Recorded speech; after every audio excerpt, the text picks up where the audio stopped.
ಸ್ನೇಹಿತರೆ, ಬಿಜೆಪಿಯ ಉಚ್ಚಾಟಿತ ಶಾಸಕ ಬಸನಗೌಡ ಪಾಟೀಲ್ ಯತ್ನಾಳ್ ಈ ವಾರದಿಂದೀಚೆಗೆ ಮೌನಕ್ಕೆ ಶರಣಾಗಿದ್ದಾರೆ.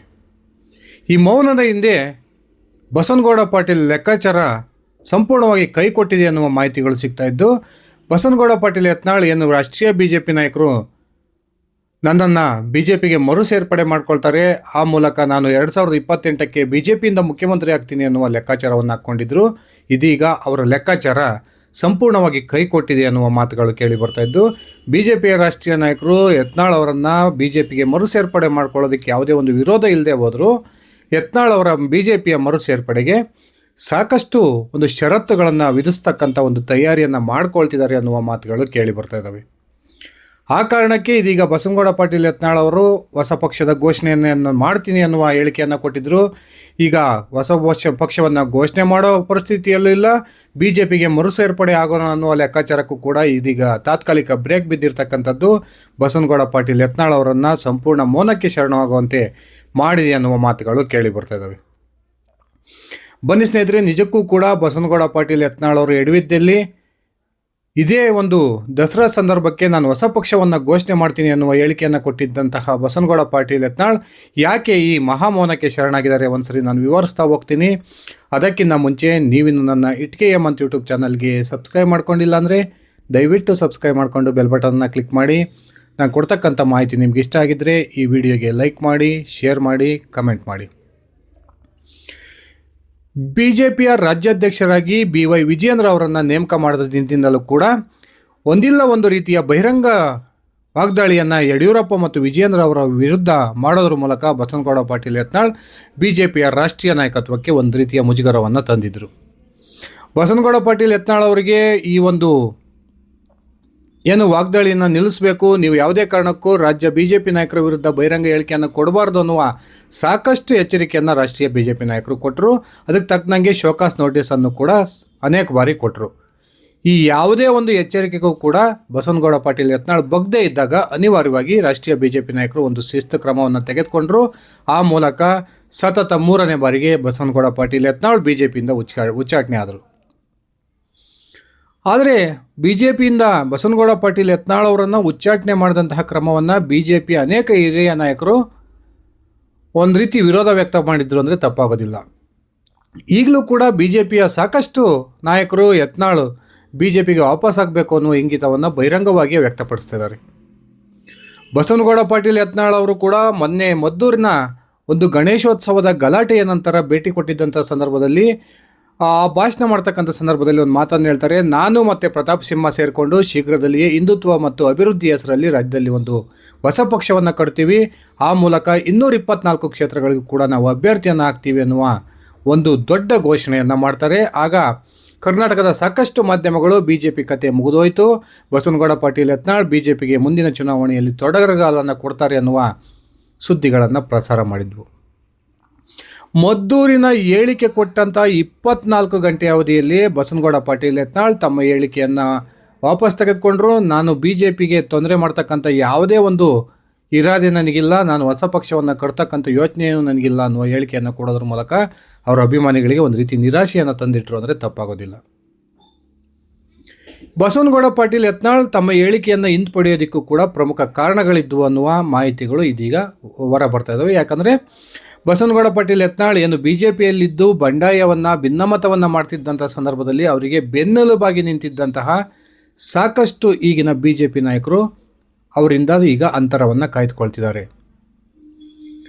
ಈ ಬಸನಗೌಡ ಪಾಟೀಲ್ ಯತ್ನಾಳ್ ಯಾವಾಗ ಮದ್ದೂರಿನಲ್ಲಿ ನಾನು ಹೊಸ ಪಕ್ಷವನ್ನು ಸ್ಥಾಪನೆ ಮಾಡ್ತೀನಿ ಅನ್ನುವ ಘೋಷಣೆಯನ್ನು ಮಾಡಿದರೋ ತಕ್ಷಣಕ್ಕೆ ಮೈಸೂರು ಕೊಡಗಿನ ಮಾಜಿ ಸಂಸದ ಪ್ರತಾಪ್ ಸಿಂಹ ಒಂದು ಪತ್ರಿಕಾ ಹೇಳಿಕೆಯನ್ನು ಕೊಡ್ತಾರೆ. ನಾನು ಯಾವುದೇ ಕಾರಣಕ್ಕೂ ಕೂಡ ಬಿಜೆಪಿಯನ್ನು ಬಿಟ್ಟೋಗ್ತಕ್ಕಂಥ ಪ್ರಶ್ನೆ ಇಲ್ಲ, ನನ್ನ ಜೀವನ ಇರೋವರೆಗೂ ಕೂಡ ನಾನು ಬಿಜೆಪಿಯ ಸಾಮಾನ್ಯ ಕಾರ್ಯಕರ್ತನಾಗಿ ಮುಂದುವರಿತೀನಿ, ಬಸನಗೌಡ ಪಾಟೀಲ್ ಯತ್ನಾಳ್ ಅವರಿಗೂ ಕೂಡ ಯಾವುದೇ ಒಂದು ಹೊಸ ಪಕ್ಷ ಕಟ್ತಕ್ಕಂಥ ದುಡುಕಿನ ನಿರ್ಧಾರವನ್ನು ತೆಗೆದುಕೊಳ್ಬೇಡಿ ಅನ್ನುವ ಸಲಹೆಯನ್ನು ನಾನು ಕೊಡ್ತೀನಿ ಅನ್ನುವ ಹೇಳಿಕೆಯನ್ನು ಪ್ರತಾಪ್ ಸಿಂಹ ಕೊಟ್ಟರು. ಈಗ ಬಸನಗೌಡ ಪಾಟೀಲ್ ಯತ್ನಾಳ್ ಈಗ ಒಂದು ತಿಂಗಳಿಂದೀಚೆಗೆ ಏನು ತಮ್ಮ ಮೈಲೇಜನ್ನು ಹೆಚ್ಚಿಸ್ಕೊಂಡಿದ್ದಾರೆ, ಆ ಮೈಲೇಜಿನ ಕಾರಣಕ್ಕೆ ಯತ್ನಾಳ್ ಈಗ ಗೊಂದಲಕ್ಕೆ ಒಳಗಾಗಿದ್ದಾರೆ. ಯತ್ನಾಳ್ ಅವರಿಗೆ ಈಗ ಎದ್ದಿರ್ತಕ್ಕಂಥ ಅವ್ರ ಪರವಾದಂಥ ದೊಡ್ಡ ಅಲೆನೇ ಒಂದು ರೀತಿಯ ಸಮಸ್ಯೆಯನ್ನು ತಂದಿಡ್ತಿದೆ ಅಂದರೆ ತಪ್ಪಾಗೋದಿಲ್ಲ. ಒಂದು ಕಡೆ ಉತ್ಸಾಹದಿಂದ ನಾನು ಹೊಸ ಪಕ್ಷವನ್ನು ಕಟ್ತೀನಿ ಅನ್ನುವ ಘೋಷಣೆಯನ್ನು ಮಾಡಿದ್ದಂಥ ಯತ್ನಾಳ್ ಅವರಿಗೆ ನಾನು ಹೊಸ ಪಕ್ಷ ಕಟ್ಟಿದರೆ ಆ ಪಕ್ಷವನ್ನು ಇಡೀ ರಾಜ್ಯಾದ್ಯಂತ ನಿಭಾಯಿಸೋದು ಹೇಗೆ ಅನ್ನುವ ಸಮಸ್ಯೆ ಉಟ್ಕೊಂಡಿದೆ. ಯಾಕಂದರೆ ಕರ್ನಾಟಕ ರಾಜ್ಯದ ರಾಜಕಾರಣದ ಇತಿಹಾಸದಲ್ಲಿ ಸಾಕಷ್ಟು ನಾಯಕರು ಹೊಸ ಪಕ್ಷವನ್ನು ಕಟ್ಟಿ ಹೀನಾಯ ಸೋಲನ್ನು ಕಂಡಿದ್ದಂಥ ಉದಾಹರಣೆಗಳು ಬಸವನಗೌಡ ಪಾಟೀಲ್ ಮುಂದಿದ್ದಾವೆ. ಆ ಕಾರಣಕ್ಕೆ ಬಸವನಗೌಡ ಪಾಟೀಲ್ ಯತ್ನಾಳ್ ಇದೀಗ ಹೊಸ ಪಕ್ಷ ಸ್ಥಾಪನೆಯ ನಿರ್ಧಾರದಿಂದ ಹಿಂಸರಿದ್ದಾರೆ ಅನ್ನುವ ಮಾತುಗಳು ಕೇಳಿ ಬರ್ತಾ ಇದ್ದು, ಯತ್ನಾಳ್ ಒಂದು ಮಹತ್ವದ ನಿರೀಕ್ಷೆಯನ್ನು ಇಟ್ಕೊಂಡಿದ್ರು. ರಾಷ್ಟ್ರೀಯ BJP ನಾಯಕರು ನನ್ನನ್ನು ರತ್ನಗಂಬಳಿಯನ್ನು ಹಾಸೋದ್ರ ಮೂಲಕ ಪಕ್ಷಕ್ಕೆ ವಾಪಸ್ ತೆಗೆದುಕೊಳ್ತಾರೆ ಅನ್ನುವ ಮಹತ್ವಾಕಾಂಕ್ಷೆ ಯತ್ನಾಳ್ ಅವ್ರಿಗಿತ್ತು. ಏನು ಕಳೆದ ತಿಂಗಳು 18 ಮತ್ತು 19ರಂದು ಯಲಹಂಕದ ರಮಣದ ರೆಸಾರ್ಟ್ನಲ್ಲಿ ನಡೆದಂತಹ BJPಯ 2 ದಿನಗಳ ಕಾಲದ ಚಿಂತನ ಮಂಥನ ಸಭೆಯ ಸಂದರ್ಭದಲ್ಲಿಯೇ ಯತ್ನಾಳ್ ಅವರನ್ನು BJPಗೆ ವಾಪಸ್ ತೆಗೆದುಕೊಳ್ತಕ್ಕಂಥ ಬಗ್ಗೆ ತೀರ್ಮಾನ ಆಗುತ್ತೆ.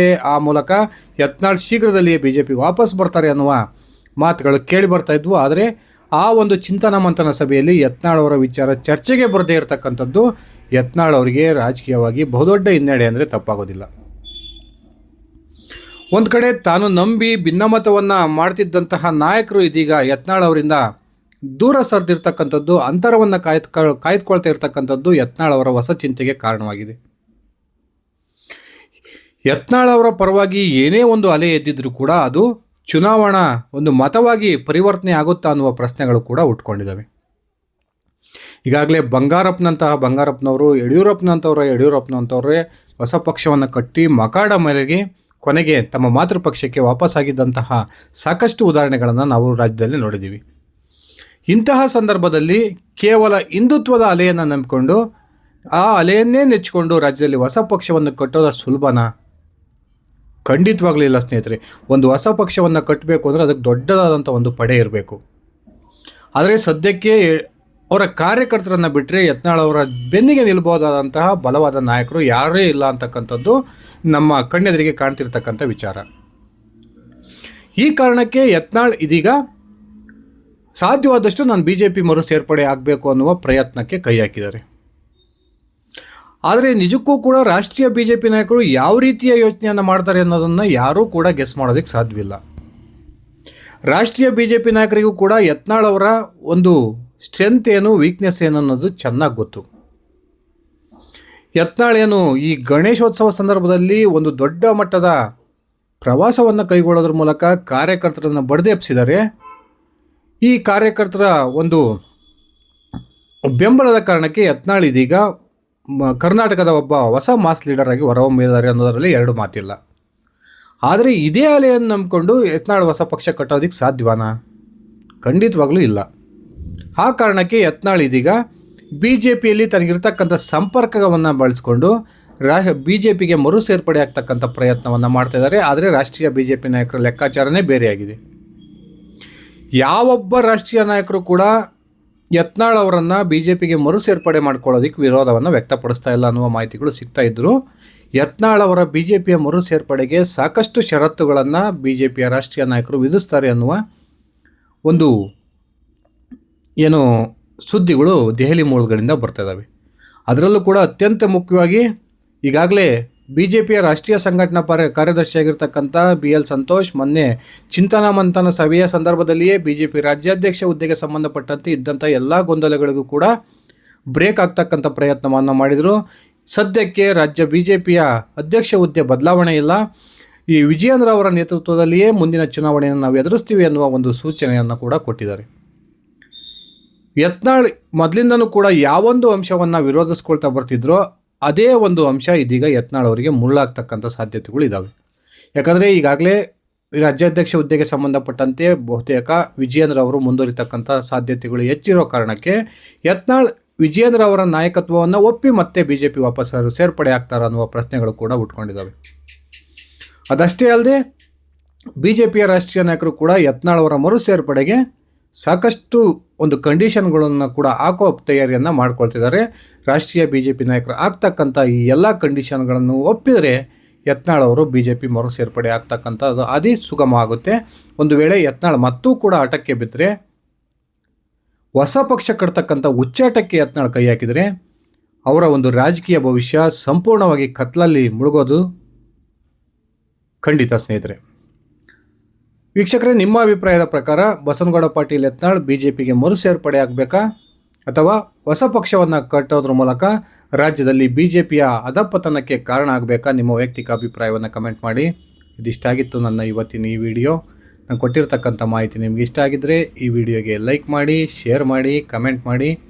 ನೀವಿನ್ನು ನನ್ನ ಇಟ್ಕೆ ಹೇಮಂತ್ ಯೂಟ್ಯೂಬ್ ಚಾನಲ್ಗೆ ಸಬ್ಸ್ಕ್ರೈಬ್ ಮಾಡ್ಕೊಂಡಿಲ್ಲ ಅಂದರೆ ದಯವಿಟ್ಟು ಸಬ್ಸ್ಕ್ರೈಬ್ ಮಾಡಿಕೊಂಡು ಬೆಲ್ ಬಟನ್ನ ಕ್ಲಿಕ್ ಮಾಡಿ. ಧನ್ಯವಾದಗಳು ಸ್ನೇಹಿತರೆ. ಶುಭ ದಿನ.